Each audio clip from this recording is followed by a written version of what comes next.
Go on, I told you. It's a crazy town. And the kids didn't even know, not really. I get, oh, yeah, I can't. Okay.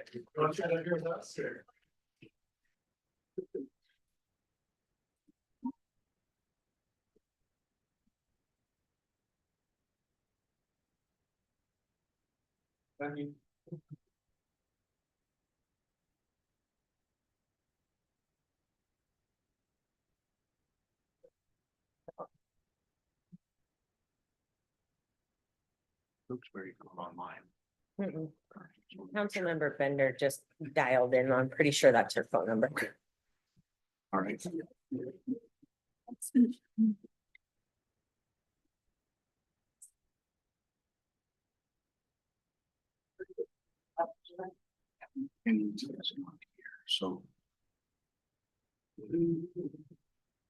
Okay, it's 6 o'clock. Please stand for the Pledge of Allegiance.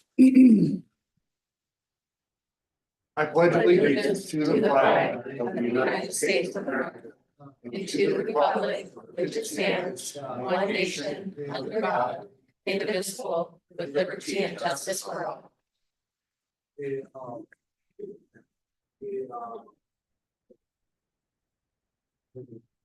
All right, roll call, please. Smith, Here. Anderson, absent, Arsano, absent, Burbank here, Bergerson here, Bender is on Zoom, and Green. Here. Motion to excuse Councilmember Anderson and Arsano. Second. All in favor? Aye. All opposed? Motion carries. Okay. And we have an amended agenda this evening. Move to approve the amended agenda as presented to council. Second. All in favor? Aye. All opposed? Motion carries. Okay, before public comment, we'll have two rounds, actually 3 rounds of public comment this evening. Before we get into the first round of regular citizen public comment, we have a proclamation this evening. And I'm gonna ask Councilmember Green to read the proclamation. Representative Penner, if you'd like to come up to the podium.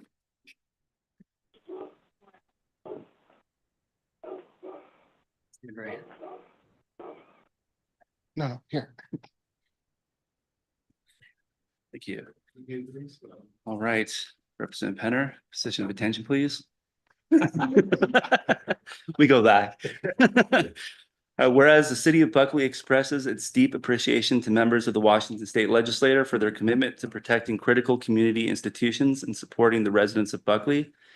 And whereas Representative Josh Penner and Representative Drew Stokesbury, representing the 31st Legislative District, demonstrated exceptional leadership and advocacy during the 2025 legislative session to ensure that Rainier State School, a cornerstone of Buckley's community and economy, remains open and continues its mission of care and service.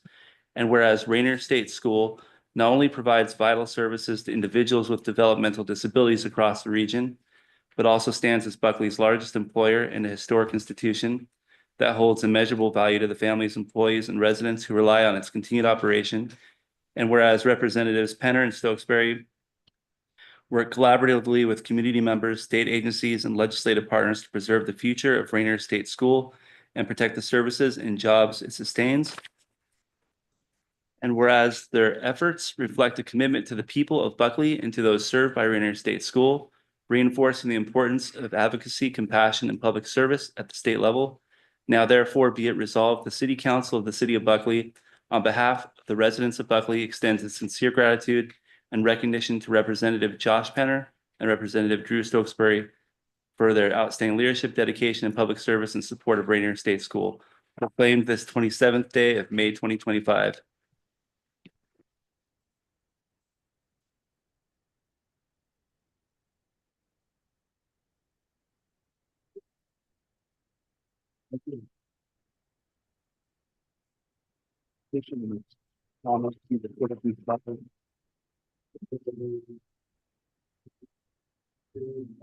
Love to say a few words if I can. Yeah. Come here, buddy. As we were trying to figure out how we're going to arrange care this evening for yet another evening of the week. I thought, well, how much finer point could I put on it than to bring Matthew out here? So Matthew is my son. Hey, come here, buddy. Can you stand right here? Or do you want to sit in a chair? You want to sit down? Here, let's sit down. Sit down right here. Sit down, please.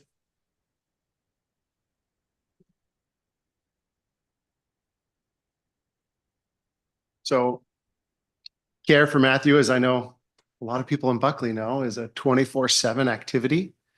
And, if somebody had told me before session there was going to be anger, I would have believed them. Happiness, I would have hoped. I didn't know there was going to be the depths of sorrow, that I would be crying as I was speaking, that my peers would be crying, that there would be just so much of an emotional roller coaster. But this conversation around Rainier School and really how we take care of people in Washington State struck a chord. It struck a chord that moved across the political spectrum. It was not a right versus left, up versus down. It was a let's take care of people or let's move forward with cruel policy. And what I say by cruel policy, I'm not here to advocate a state position except to point to my son and say, without facilities like Rainier School, he will not grow old. He would die in a hospital, he would die in a jail, or he'd die on the street.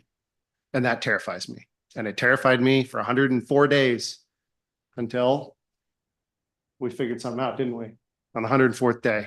And sometimes you lose 104 times in a row to win on the 105th time. And you just have to keep the faith that if you believe what you're doing and all the noise is telling you what you're doing is the right thing, that no matter what happens, just keep pushing forward. I'll tell you, the letters from the community is great. The folks in this room, I remember their stories. I've read hundreds of stories, and stories that'll break your heart of what happened when similar facilities to Rainier School were shut down, or even programs at Rainier School were shut down without careful and good planning. And I think, I look back to my role as the mayor of the city of Ording, as a council member before that, as a planning commissioner before that. And ultimately, the way I got here is I just started showing up to a meeting one day about 16 years ago, and I just kept doing it.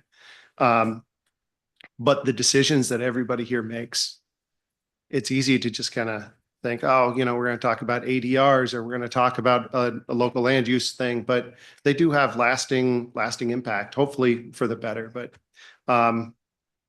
I think the ultimate award was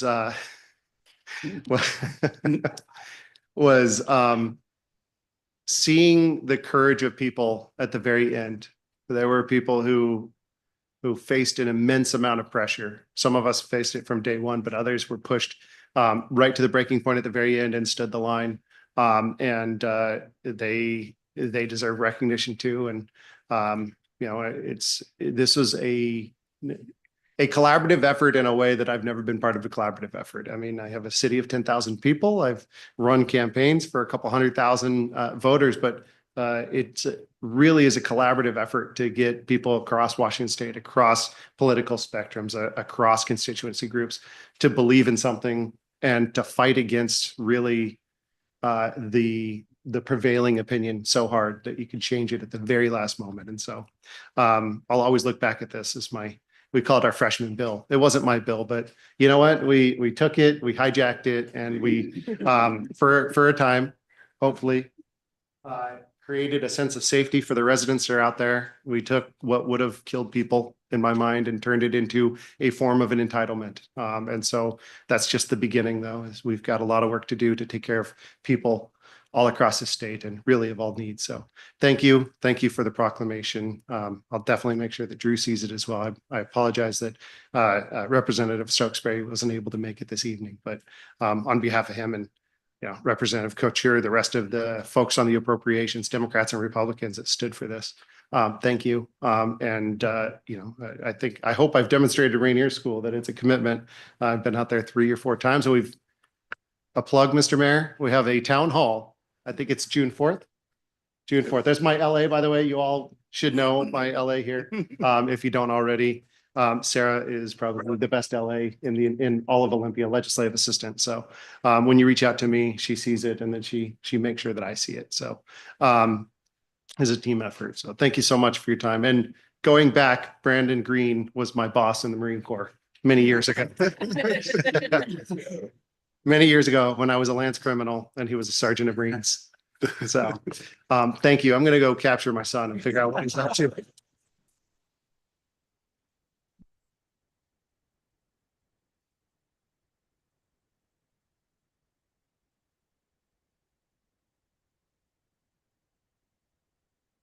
So with that, we have, if anybody else would like to speak from the school or anybody in the community on this proclamation, please have up to 3 minutes apiece. If you'd like to speak, say anything, thank yous and so on and so forth, please come forward. If you would just state your name and if you're a City of Buckley resident or not.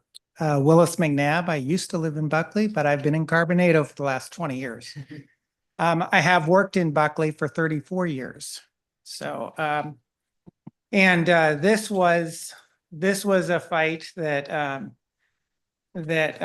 I'm so thankful. I am so thankful. A lot of you know, I was out there on the front line, just throwing everything I had at it. And you moved me. You gave me faith that there's people out there that will really fight for something. I just want to thank you for the bottom of my heart and on behalf of Rainier School. Thank you. Yep.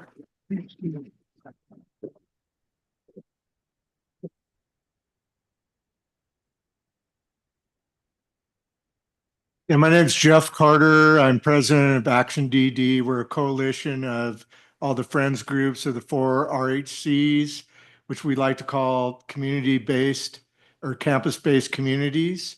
And my brother, I was coming out here when I was about 6 years old, when he first started in Rainier School. And it's so much different now than it was then, but that's what we had then. And he failed a couple times in the community, but whenever he came back, it got people like Willis who have just, and I can name a ton of other people, Nancy, that just treated my brother like family and saved him from the problems he had that he just didn't work out in the community. And so it was so awesome because we were down to literally the 11th hour. And I remember telling my wife, I'm like, they're finally going to close Rainier School. We've done everything we could. And they just went the extra mile and found the coalition with all the, with our union brothers and sisters, with WFC, with caregivers, with guardians, family members. And it's just unbelievable that we pulled it out at the last minute. And Buckley's always, kind of like my second home. I've been coming out here since, like I said, I was 6 years old, and it's just great to come back and have such a win. And, I'm used to those testifying things where you had to say everything in 1 minute. So I feel like it's an eternity up here. But thank you for everybody. And it was an awesome win. And thank you, Josh, and Drew as well. Thank you. Thank you.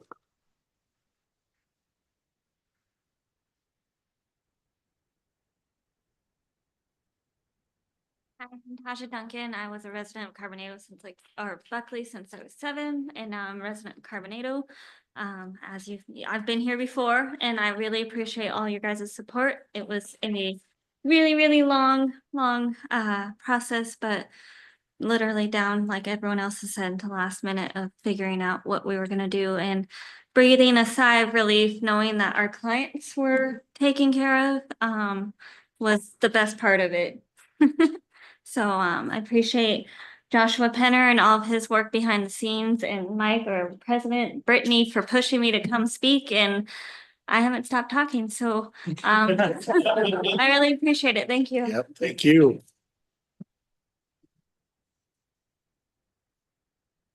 Please. Hello, Mike Ostremski. I am not a resident of Buckley. I'm a social worker at Western State Hospital. I'm also the president of the Washington Federation of State Employees. So I do want to thank Representative Penner. As a lot of other folks have said, this was a fight that started on day one and went down to the very last minute. I like to start good trouble. There was a part of me that really appreciated that we shut down House business for 4 or 5 days straight until they decided to come, until they decided to come to the table to talk to us. So I love that because it also makes my job easier. I get to tell my members, see, this is what happens when you show up, when you build coalitions. So, and I just want to say thank you again. And I'm really looking forward to continuing our partnership and continuing to work and make sure that all of the residents in our state are taken care of the way that they deserve. So thank you very much for that on behalf of all of the Washington Federation of State Employees. Thank you.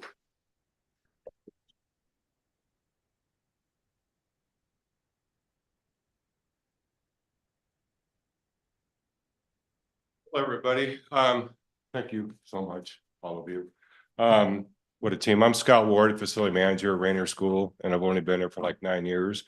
But it's extremely rewarding what we do in maintenance to help the folks that are taking care of our clients and keep the clients safe, happy, and well fed and everything like that. But I started out when I was in 5th grade working with folks like what we have at Rainier School.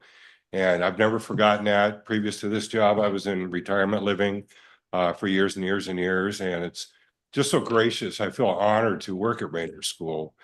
And I just want to keep it up. And one more minute here is that people making decisions for Rainier School that have never been out there and see what we do,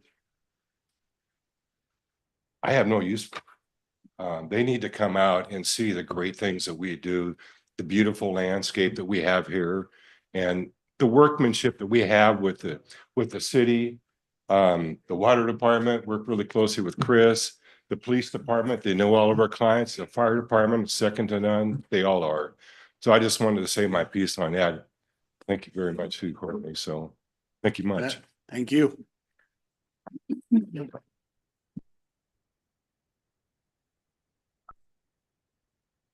Anybody else, please, if you'd like, come forward. Be bashful. My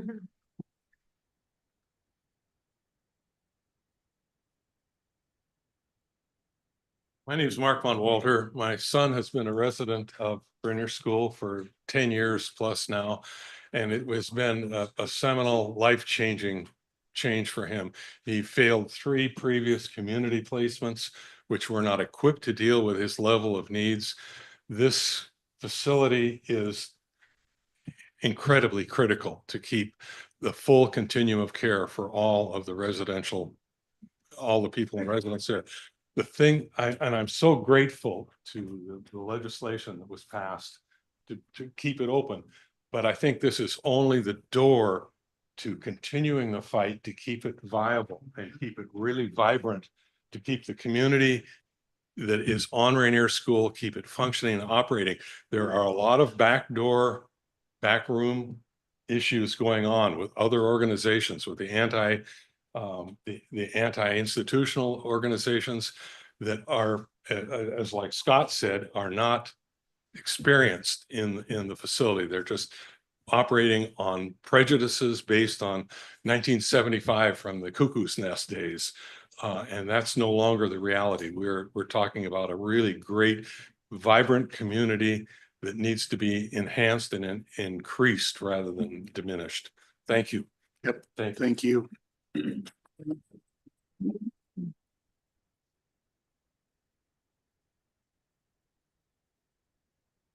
Anybody else? Okay, good. Okay, I wasn't gonna speak because I'm the one that gets emotional. My name is Brittany Barber. I've been a resident of Buckley and an employee of Rainier School for the past 25 years. I currently work as one of the lead investigators. And I've thanked you time and time again. But without your hard work, we would be seeing a lot more deaths in the future. And because of your guys' hard work, a lot of lives are being saved. So I just want to thank you again. Thank you.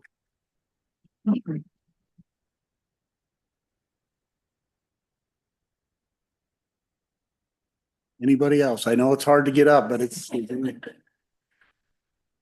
just take a quick couple seconds. Anybody else like to speak?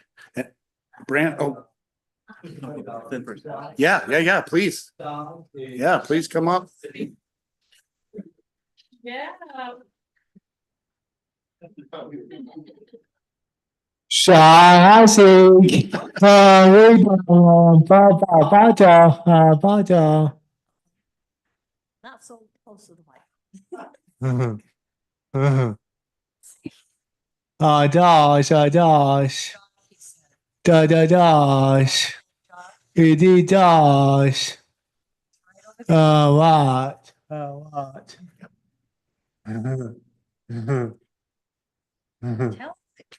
Washington, Washington. Washington.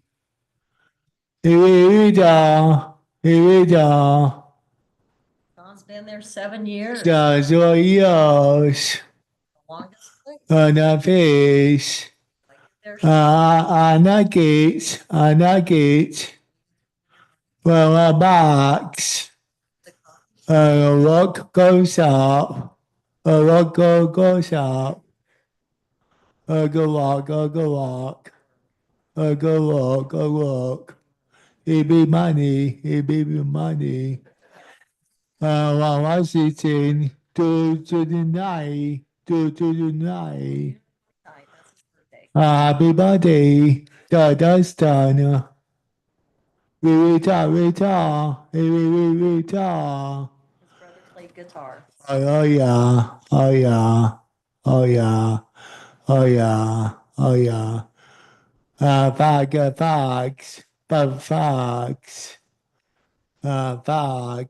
Fox.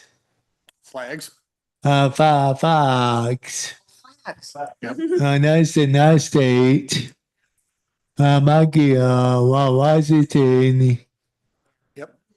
And Buckley. Bucky. We'll let someone else talk. I stop. Amen. Amen. I talk. Amen.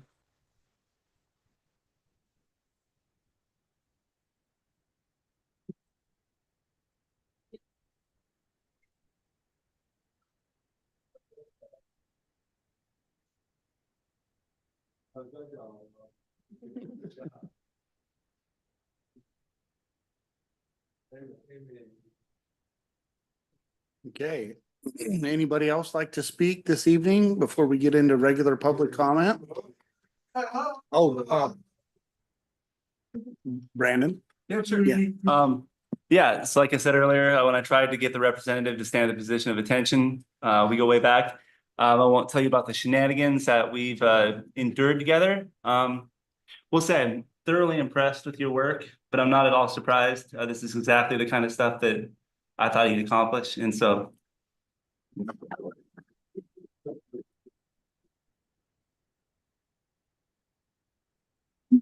Councilmember Smith. I am extremely honored to be sitting here as an elected official to hear the last young man who spoke, to see Representative Penner come up with his son. And for those people, this is not about jobs. I understand that the Rainier State School's been here for a very long time. I understand it's about a jobs issue for one constituency group, but it's about a quality of life and what would have happened to the clients that live there. Very few options. That is not something that I, as a retired law enforcement officer who has dealt with, it was unconscionable that would happen. And so the actions, the work of Council or Representative Penner and Stokesbury, and to hear a gentleman who I'm aware of who he represents and what his positions are on some other things, to come up here and to speak to the leadership, it's an irony to me, but it is exactly what this country and community needs to do, is come across lines and find the best outcomes for people, real human beings that would have been for a paltry, I believe it was $12 million savings thrown to the wolves. Thank you, sir. And thank you, sir, for your acknowledgement of his work. Very well said. Okay, anybody else to speak this evening? And you're all welcome to stay for the whole council meeting if you'd like.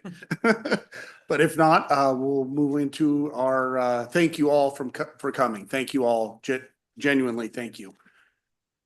And, oh yeah, absolutely. Come up for, if anybody'd like to come up with a representative for pictures, please.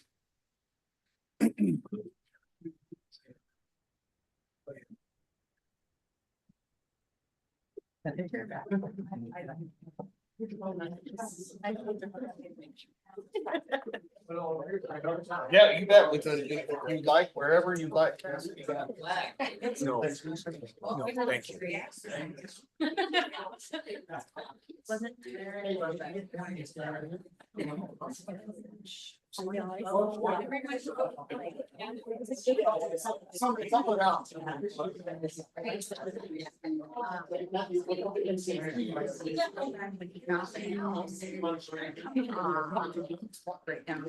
Oh, yeah. And we've stayed at, sorry, like, I just want to make sure. I want to make sure it's okay. I have his picture. Yes. So. Yeah, it's not the same.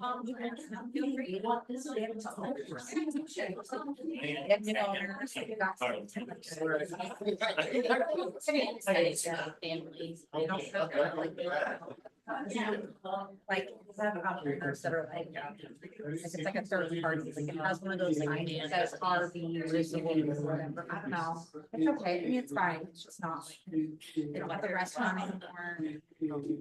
Like we really.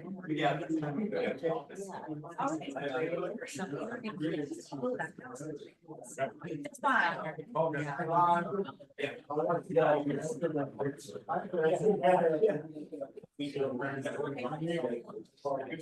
Yeah, sure.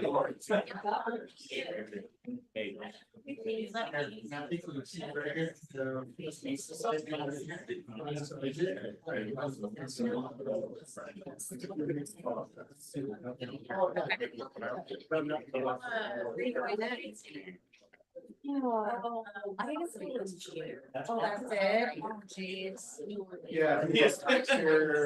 No wonder it absence. You never know when you put yourself.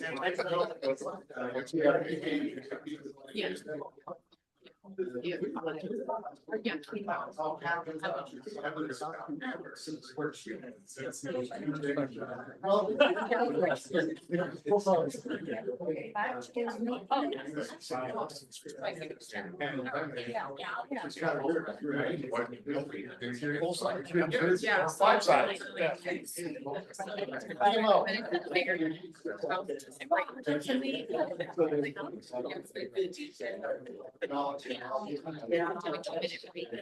Shift.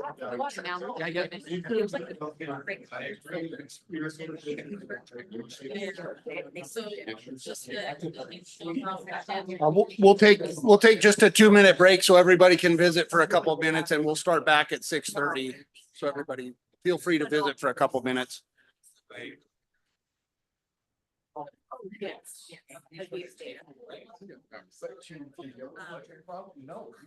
Yeah.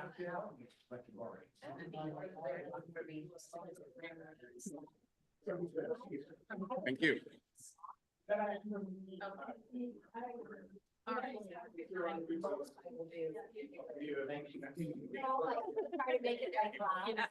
just thank you so much. Great. Yep. Well, If you can go get lunch or whatever and. yes. Yes. There's some places where we can, there's TV places. Well, my Don't husband- scream again. Yeah. And like they'll go to bingo. Yeah, that's awesome. All right.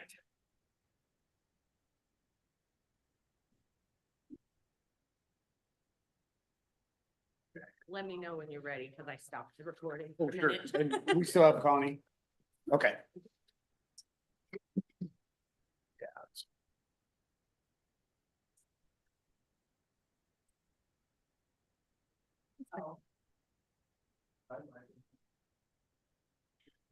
Okay, we'll start the council meeting back up, and we have another section of public comment for general city business stuff.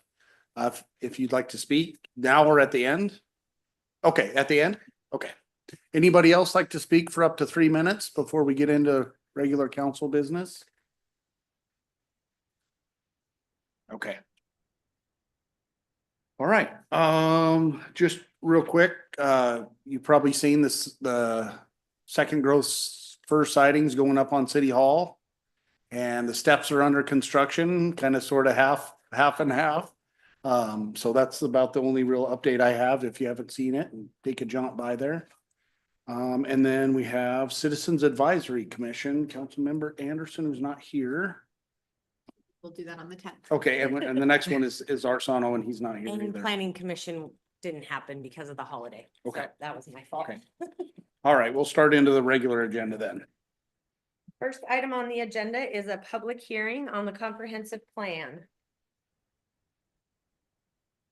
We are going to recess here at 6:31. For the public hearing. And Chris Farnsworth is here.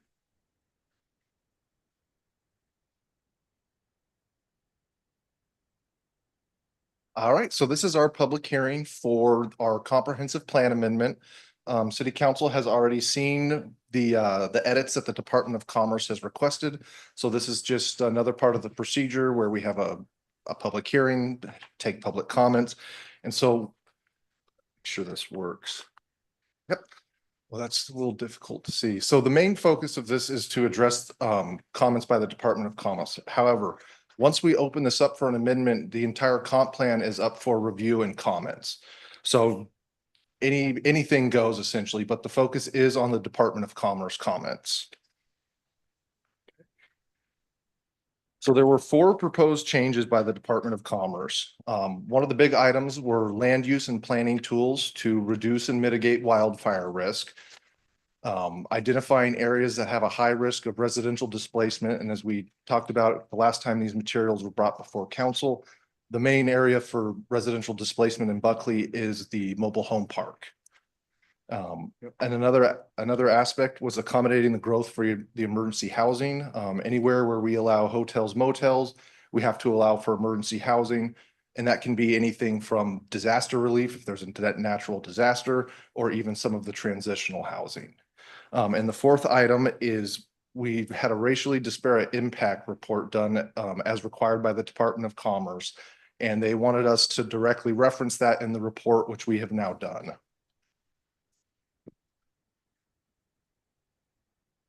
So for the land use and planning tools to mitigate wildfire risk, kind of what we looked at is our interlocal agreements and how we kind of plan with surrounding jurisdictions for some of the wildfire risk.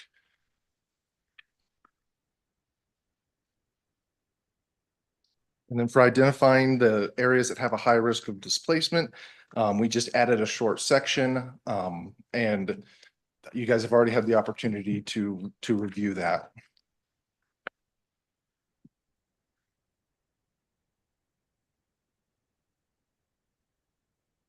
This is just continuing identifying the areas that have the high risk of residential displacement. And I know that's really tough to read.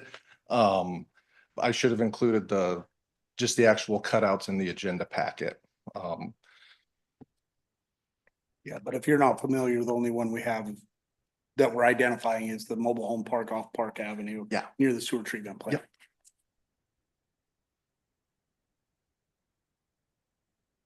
So then accommodating the growth for emergency housing, this is just another Department of Commerce requirement. And we have now accommodated for the growth, and on the next slide, we'll see that our target was 77 emergency housing units, which we can accommodate.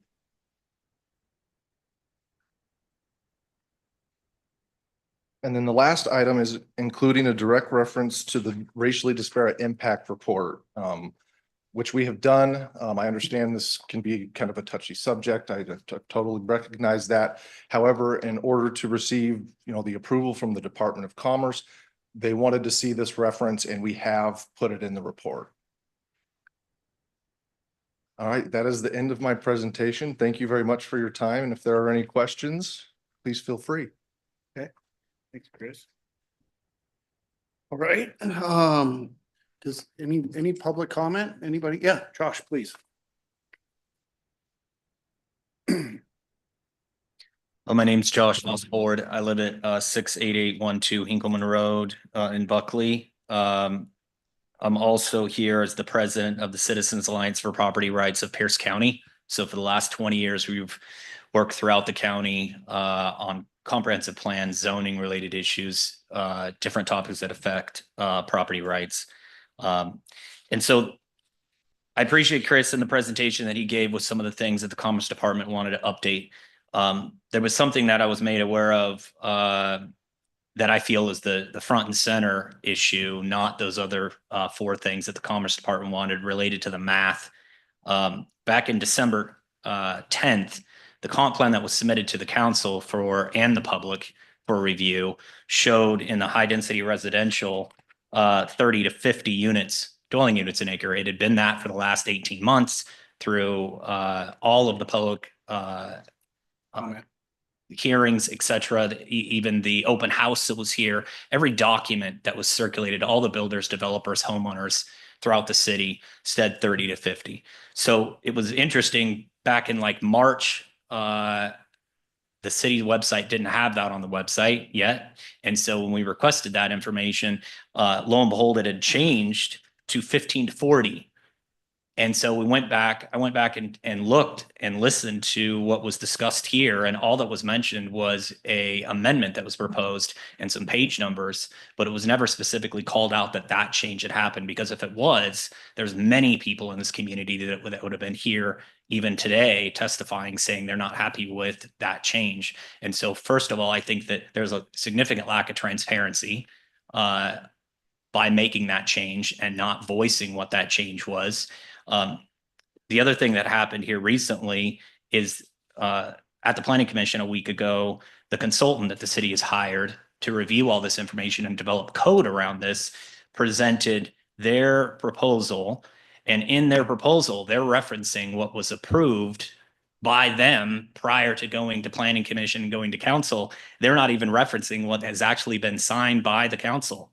So the math doesn't work. So if you look at, and I brought these to put on the record, if you look at the housing math from December and the housing math now, and you see a significant range change of density, the math table didn't work. And so when I went and talked to the consultant last Monday that was here, asked, how is that so? She said, well, the math was based on the average of the range of between 30 and 50 units, so 40 units an acre. Well, if you're at 15 to 40, your math is 30, 40% off. So this is something that I believe should have been part of this, the 5th part of this update. It should have been disseminated to the community, talked about exactly what the issue was. And I think it's important to get that out here today and discuss, why that change was made. Thank you. Okay. Chris, do you have anything on that? Okay. I just want to make sure. Okay. Any other public comment? Yeah. Yeah, come on up. Sorry, Steve. Oh, it's okay. Yes, I'm actually resident. And addressing fire risk, are you also addressing evacuation routes? Mayor, can you And have her say when you have to evacuate? Because I live just a mile up the hill from the Sumner Grade Fire, remember that one? And it was pretty serious. I had my van packed with all my important belongings for a week. And luckily I was at level 3, so I didn't have to evacuate, but right across the street from me was level 4. And I thought, wow, they finally got the fire out. So I hope you address that, because all the housing that's going in, the roads are not going to accommodate evacuation. Could you state your name for the record again? Oh, I thought I did. Sandra Anderson, and I live at 267 North McNeely. Okay, perfect. Thank you. Okay, anybody else for public comment before we close the public hearing? Oh, right. This is just the public hearing section. Okay, it is 6:39. We'll close the public hearing and restart the city council meeting at 6:39. Next item on the agenda is a license agreement between the city of Buckley and the Buckley Chamber of Commerce for audio speakers. Move to approve the license agreement between the city of Buckley and the Buckley Chamber of Commerce. Second. Okay, city administrator has, or is here, obviously, for questions, comments, and anybody have any questions, comments? I know we've been through this already for the council members anyway. Oh, okay, we'll vote, and we have Bender on. Okay, all right, all in favor? Aye. All opposed? Motion carries. Next item on the agenda is an interlocal agreement for fire protection and emergency medical services with DSHS Rainier School. Move to approve the interlocal agreement for fire protection and emergency medical services with DSHS Rainier School. Second.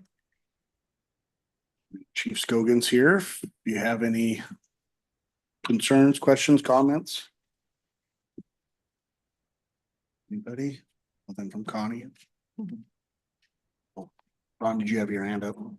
No, okay, all right. Did you want to say anything? No, this is just a renewal for the next 2 years. DSHS reached out to us, wishing to renew. No changes to the language in the agreement from the prior one. Perfect. All right, thank you. Okay, thanks. All in favor? Aye. All opposed? Motion carries. And staff reports. We have one evening, looks like.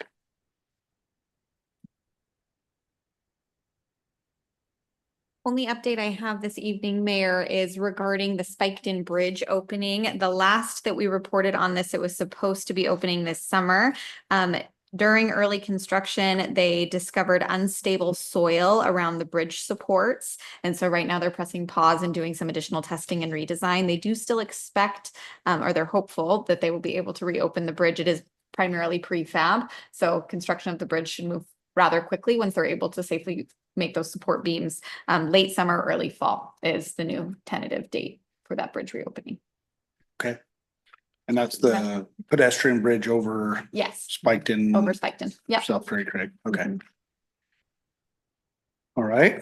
Mayor, can I Yeah, just report bet. about the passport event? Yep, absolutely. Yeah, Saturday. 5 of us worked at the passport event. We processed over 120 passport applications. People were lined up at 7:45 that morning, but we did bring in over $5,000 to the city that day. Very good. So Very it good. was a good event. Right on. Perfect. Thanks, Treva. Mhm. Brandon, did you make it? I got mine. Okay. Yeah. All right. And back to public comments, please, if you'd like. I'll add before you get up here, I did see if you hadn't seen that there's a new license plate option coming out for beekeepers from the state of Washington. Oh. Well, I'll have to look at that. Hi, Sandra Anderson again. And yes, I live in Buckley. At the last council meeting, I brought up the city's beehive placement requirements. And in the end, I had brought up not only the 30-foot setback, but why would you have a setback from a wooded area? So I just been reading other cities and counties code, and Pierce County has a code, chapter 8.94, and they have a section where they have a 25-foot setback like Federal Way does.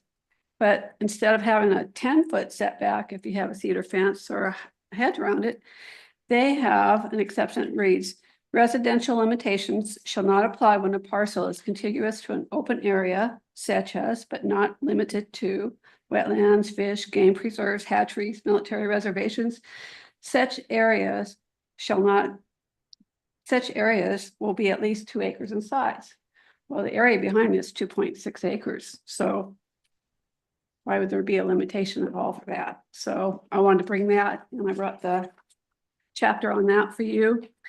And then also on the Federal Way setback, Can you wait till you're back to the microphone because it only records from there? in them having a 10 feet, I'm 12 feet from one line, and the 2 residences that meet my corner both signed a document stating they don't have an issue with my honeybee hives 12 feet from their property. So it's just something to, I hope you'll consider again.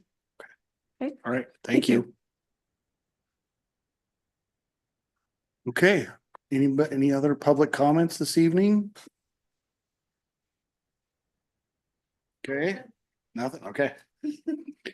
All right, council member comments and go to the order. Mr. Smith. Well, we come back to this comp plan thing, and this is no indictment of Mr. Farnsworth doing his job at all. He does it well, but there's no way, I don't care what the Department of Commerce wants, to have us have a racially disparate impact report when it does not exist is insulting to everyone who lives here. Anybody that wants to live in this community can live here. I'm not aware of any racially disparate impact. So I will not support a comp plan amendment or a comp plan that has number 4 in it. And it's Mr. Farnsworth's doing his job. He's doing it well, but it's not going to happen. I've said it before and I'm just reinforcing it right now. It's not going to happen. Okay. All right. Anybody else? Brandon. Is the language in number 4, is that directly from Department of Commerce, or is there flexibility to kind of massage some of this? Not so accusatory. Go ahead. So this is actually the second revision of this language, and it was a little harsher before, and so we have softened it. I have been talking with our consultants about potentially softening it further. Their concern is that if we do that and change it anymore, it will not meet what the Department of Commerce wants. I think for me, the biggest issue with it is just the statement, the report identifies potential racial exclusion. It just seems accusatory, like the city of Buckley is potentially excluding races, but I don't think that's ever been the case, and I know the data doesn't support it. So if there's a way to make that, I mean, if we want to say that, like compared to other jurisdictions, like we don't line up like proportionally demographic wise, like that, sure, that seems factual, but I would just hate to see the fine folks of Buckley be told they've been excluding other races when that's not the case. So if there's a way to I don't know, maybe think about that, and I'll try to think about it too. Maybe we can put some ideas off each other, but Yeah, absolutely. And I'll keep talking with our consultants and see what wiggle room we can have to still satisfy the Department of Commerce. thank you. Okay, thanks, Chris. Okay. Anybody else? Denise. I'm wondering, are we still set for the open house on the 17th or? As far as I know, though, we will have another construction meeting here in a week. Okay. So as of right now, the grand opening for City Hall is still tentatively scheduled for the 17th. The plan is that the choir will be joining us to come and sing a couple of songs. I do not think that the building will be furnished, but we will be able to invite people to come in, take a look, and enjoy a cookie. But And there'll be walls yes, and carpet. there should be the walls and the carpet. If there Okay. isn't, then we will adjust the date. And the choir is aware of that, and that will be the unfortunate sacrifice that we have to make if we do have to ship that date. So we are still aiming for that. And from what I've been told, things are moving on the outside, but there's definitely work still being done on the inside, and it's really coming together. So we're still hopeful. Good. Okay. Yes. All right. With I have one more document. yeah. Oh, if you want to bring a document, yeah, anytime's fine. With that, I'll entertain a motion to adjourn. Motion to adjourn. Second. All in favor? Aye. All opposed? Motion carries. Thank you, council. I have